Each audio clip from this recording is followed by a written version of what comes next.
Hillary Clinton back on the campaign trail, why some Democrats wish she would just stop.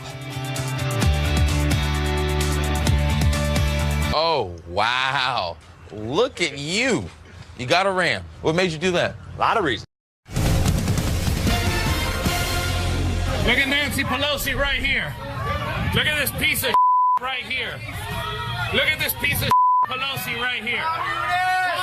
Communists, you don't belong here, you communists. Get the out of here. Get the All right, that's protesters heckling House Minority Leader Nancy Pelosi as she entered a restaurant in Florida on Friday. Polling shows she is one of the most unpopular political figures in America. But evidently she is already measuring the drapes in the Speaker's office should the Democrats win the House back. Here to weigh in, Fox News contributor Jamu Green and radio host Robert Patillo. Headline now from the Los Angeles Times, Nancy Pelosi hints at short-term House speakership. Jamu, I know there's some Democrats who are just shaking their heads at this one. Well, first, looking at that video, I do hope that we're going to get the same calls for civility from Republicans. Excellent point. Waiting for that. Here's the thing. Nancy Pelosi is a great leader. She is an effective fundraiser. She's a woman in a time when women are driving enthusiasm for Democrats, not just as voters, but as candidates. And also, there's really no successful or specific alternative that has been put up against her. So hold on. So let me get Robert in on this. Robert, is there been no successful or heir apparent to Nancy Pelosi because she's designed it that way?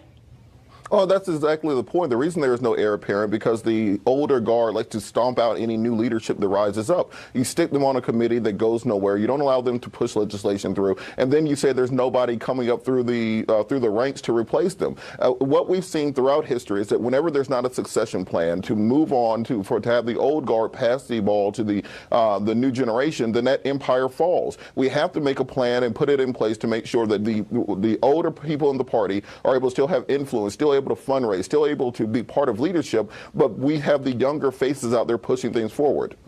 Speaking in terms of... I couldn't agree more. Let me just say, I could not agree more with exactly what you said as far as secession, as far as young voices. So who is the young voice, Jamu? Because if you watch Republican advertising right now, even in Senate races across the country, Nancy Pelosi is becoming the boogeyman. Her unfavorables are 2-1. You've got Republican Senate groups running ads like this, tying Senate candidates to Nancy Pelosi because she's so unpopular. Who do the Democrats have on the bench? Well, there's no doubt that Republicans have done an excellent job of demonizing her. Certainly right here on Fox, they do it all the time. And she and many other women who are leaders within the Democratic Party have become their favorite target.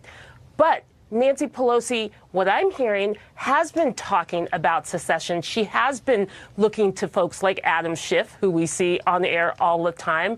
That's good. That's good news to me. I hope the next Democratic speaker after Nancy Pelosi is going to be another woman. That would be great, especially in these times.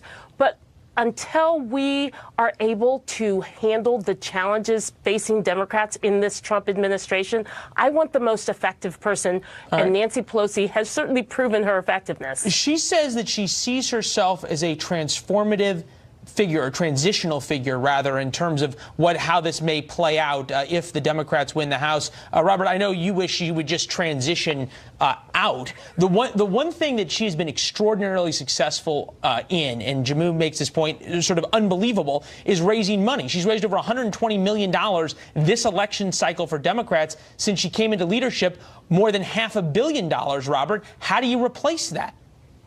Well, she can continue doing exactly that. No one is telling her to, go off to pasture or anything along those lines. But as far as people to come up in leadership, you have Cedric Richmond, you have Hakeem Jeffries, you have a lot of young, millennial-ish congresspeople who could be in leadership who reflect the values of the new generation. You can't have a bunch of 70-year-olds running the House of Representatives when you have Occupy Wall Street, you have Black Lives Matter, when that is the real energy behind the Democratic Party. So make sure that you have those faces in the front. She can continue raising money, continue pushing a legislative agenda, but just you don't have to be the actual leader.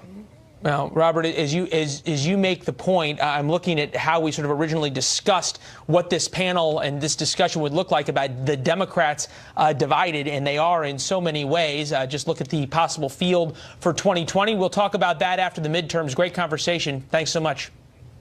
Thanks. Jammu, Robert, Leland. good to see you. Still ahead, parliamentary elections in Afghanistan.